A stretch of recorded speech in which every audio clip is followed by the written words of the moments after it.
আসসালামু আলাইকুম প্রিয় শিক্ষার্থীরা, কলেজের চূড়ান্ত পর্যায়ে ভর্তি শুরু হয়ে গেছে আজকে থেকে 15 তারিখ থেকে। এবং এই চূড়ান্ত পর্যায়ে ভর্তির সময়সীমা সর্বশেষ তারিখ হচ্ছে 25 তারিখ। এর ভিতরে তুমি যে কোনো দিন গিয়ে ভর্তি হতে পারবে। তবে প্রথম সবার আগে গিয়ে ভর্তি হওয়ার যে একটা সুফল আছে সেই বিষয়ে আমি কিন্তু আগেও ভিডিও আপলোড করেছি যে আগে কেন ভর্তি হওয়া প্রয়োজন। অবশ্যই চেষ্টা করবে সবাই যেন আগে ভর্তি হয়। তবে আজকে কলেজে আমি নিজে গেছিলাম, আমি একটা কলেজে ভিজিট করেছি, সেখানে ভর্তির কি অবস্থা সেগুলো দেখতে গেছিলাম। আমাদের পাশেই পাংশু সরকারি কলেজে গেছিলাম, তো দেখলাম মানে স্টুডেন্টের অত চাপ নেই, ভর্তি হচ্ছে, কিন্তু যেই পরিমাণ শিক্ষার্থী ভর্তি হওয়া উচিত সবাই প্রথম দিনে আসে নাই।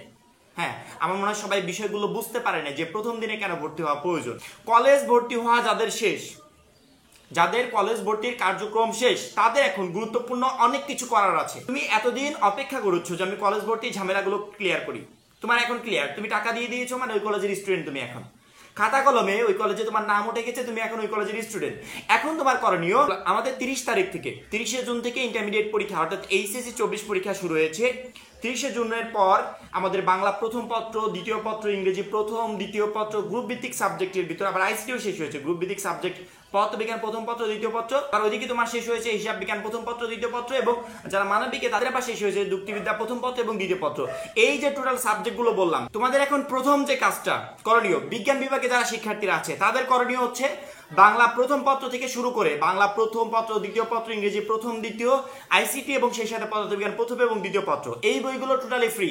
এইচএসসি 24 ব্যাচের এই বইগুলো আর আপাতত কোনো কাজে লাগছে না। তুমি তাদের কাছ থেকে 1 বা 2 মাসের জন্য তাদের কাছ থেকে ধার করে নিতে পারো বা কিনেও নিতে পারো। অ্যাডমিশনের সময় হয়তো বা তাদের প্রয়োজন হবে, তখন তুমি তাদেরকে দিয়ে দিও। তাদের পরীক্ষা শেষ হওয়া এখনো দেরি আছে। তুমি ওই পুরাতন বইগুলো সংগ্রহ করে আশেপাশে যারা আছে তাদের কাছ থেকে সংগ্রহ করে এনে পড়া শুরু করে দাও। মানবিকে যারা আছো, বাংলা প্রথম পত্র, দ্বিতীয় পত্র, ইংরেজি প্রথম, দ্বিতীয় পত্র এবং আইসিটি, সেই সাথে যুক্তিবিদ্যা প্রথম পত্র এবং দ্বিতীয় পত্র, এই টোটাল বইগুলো ফ্রি। মানবিকের শিক্ষার্থীরা, মানবিকে যারা স্টুডেন্টরা আছে তাদের কাছ থেকে এই বইগুলো সংগ্রহ করে এনে পড়াশোনা শুরু করে দাও। ঠিক আছে, তাদের যখন প্রয়োজন হবে তাদেরকে আবার দিয়ে দিও বা একবারে তুমি কিনে এনে ফেলো। এবং যারা ব্যবসা বিভাগের শিক্ষার্থীরা আছে, হিসাব বিজ্ঞান প্রথম পত্র এবং দ্বিতীয় পত্র, সেই সাথে বাংলা প্রথম, দ্বিতীয়, ইংরেজি প্রথম, দ্বিতীয় এবং আইসিটি, এই টোটাল সাবজেক্টগুলো ফ্রি। তুমি এইগুলো কিনে এনে তোমার মতো পড়াশোনাটা স্টার্ট করে দাও। তুমি ভাবছো যে 30শে জুলাই থেকে ক্লাস শুরু হবে, আমি তখনই পড়ে নেবো, না, এই ভুলটা আপাতত করো না। এইচএসসির যে আমাদের সিলেবাসটা, এই সিলেবাসটা যতটাই ছোট মনে হোক বা যেমনই মনে হোক, এই সিলেবাস কমপ্লিট করা খুবই টাফ হয়ে যায়। এমনও মনে হয়, আমি যখন কলেজে পড়াশোনা করেছি আমার কাছে প্রথম দিকে এমনও মনে হয়েছে যে আমার এসএসসি লেভেলের একটা বই ইন্টারমিডিয়েটের একটা অধ্যায়, এরকম ফিল হয়েছে। ঠিক আছে, তোমাদেরও প্রথম এরকম ফিল হবে। তবে যারা প্রথম থেকে প্রিপারেশন নিতে পারবে তাদের কাছে কিন্তু ইন্টারমিডিয়েটের এই যে সিলেবাস বলো বা অধ্যায় বলো, যা কিছু বলো, কোনো কিছু কঠিন মনে হবে না। এবং তারা যেভাবে এসএসসি লেভেলটা পার করে আসছে, ইন্টারমিডিয়েট লেভেলটাও পার হবে। মূল কথা হচ্ছে পারলে সবকিছু সহজ, না পারলে সবকিছুই কঠিন। এই যে পারলে সবকিছু সহজ, তোমাকে পারতে হবে, এবং পারতে হলে তোমাকে সবার থেকে এগিয়ে থাকতে হবে। যারা পরীক্ষায় ভালো রেজাল্ট করছে, গোল্ডেন এ প্লাস পাচ্ছে, এ প্লাস পাচ্ছে বা ভালো একটা জিপিএ পাচ্ছে, তারা কিন্তু সবার থেকে এগিয়েই থাকে। সারা বছর সবার থেকে এগিয়ে থাকার কারণে ঠিক বোর্ড পরীক্ষাতেও সবার থেকে এগিয়ে থাকে। এবং সবার থেকে এগিয়ে যদি থাকতে চাও, 30শে জুলাই থেকে আমাদের ক্লাস শুরু। আর কোনো ধরনের কোনো সময় নষ্ট না করি কার্যক্রমগুলো শেষ করে ফেলেছি।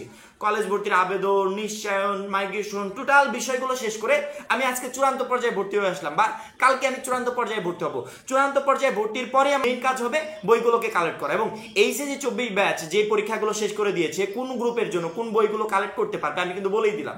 এই সাবজেক্টগুলো আশেপাশে কেউ যদি থাকে তোমার নিজস্ব বিভাগের, তার কাছে গিয়ে বলবে তোমরা তো এই পরীক্ষাগুলো দিয়ে ফেলেছো, আমাদের অমুক ভাইয়া, সোহেল ভাইয়া বলেছে এই বইগুলো নাকি এখন ফ্রি আছে, এই বইগুলো আমাকে দিয়ে দাও, তোমাদের অ্যাডমিশনের সময় যদি প্রয়োজন হয় তখন আমরা দিয়ে নিও, আমি তখন নতুন বই কিনে ফেলবো, বা এই বইগুলো একবারে আমাদের কাছে বিক্রি করে ফেলো। ওই বইগুলো এনে তুমি তোমার প্রিপারেশনটা শুরু করে দাও। বাংলা প্রথম পত্র পড়ো, ইংরেজি প্রথম পত্র পড়ো, বা দ্বিতীয় পত্র পড়ো, বা বাংলা দ্বিতীয় পড়ো। প্রত্যেকটা সাবজেক্ট, কলেজে প্রত্যেকটা সাবজেক্টই কঠিন মনে হবে তোমার কাছে প্রথম। তবে 1 বাই 1 যদি এখন থেকে শুরু করে কমপ্লিট করতে পারো, সেক্ষেত্রে সবকিছু সহজ মনে হবে।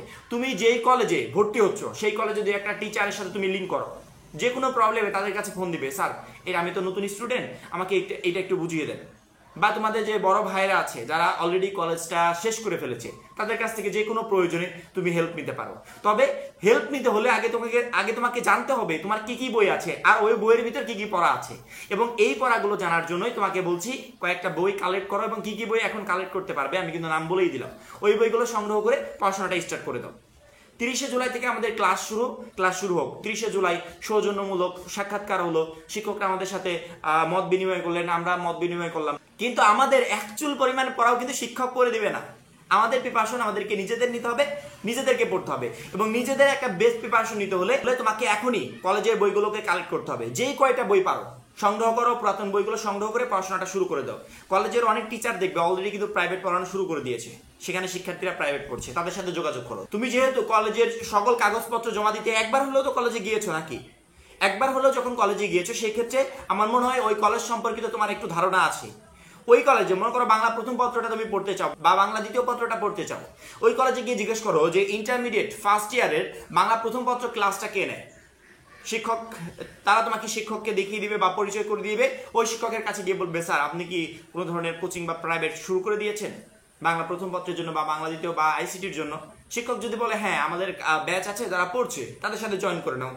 আমাকে যদি বলো যে স্যার সর্বপ্রথম কোন সাবজেক্টে আমার পড়া উচিত, আমি তোমাদেরকে সাজেস্ট করবো সর্বপ্রথম তুমি আইসিটিটা পড়ো। আইসিটি নিয়ে সাধারণত মেইন প্রবলেমগুলো হয়, আইসিটিটা পড়ো। পরবর্তীতে যখন শেষ মুহূর্তে শিক্ষার্থীরা সিলেবাস কমপ্লিট করতে না পারে আন্দোলনে নেমে যাবে, পরীক্ষা আরো 2 মাস পিছানো হোক, তোমাকে কোনো ধরনের আন্দোলন করতে হবে না। কারণ কি, তুমি অলরেডি এই প্রিপারেশনটা প্রথম থেকে নিয়ে আসছো। যেহেতু আমরা এই লেভেলগুলো পার করেছি এবং প্রতি বছর বোর্ড পরীক্ষার সময় দেখি যে সাধারণত যে প্রবলেমগুলো হয়, আমি চাই না 2024 সালে যে সমস্ত শিক্ষার্থীরা কলেজ ভর্তি হচ্ছে তাদের ক্ষেত্রে এই প্রবলেমটা হোক। আমার কথাগুলো মনে রাখো, ভাইয়ার কথা মনে পড়বে, পরবর্তীতে যখন প্রবলেমে পড়বে তখন মনে পড়বে।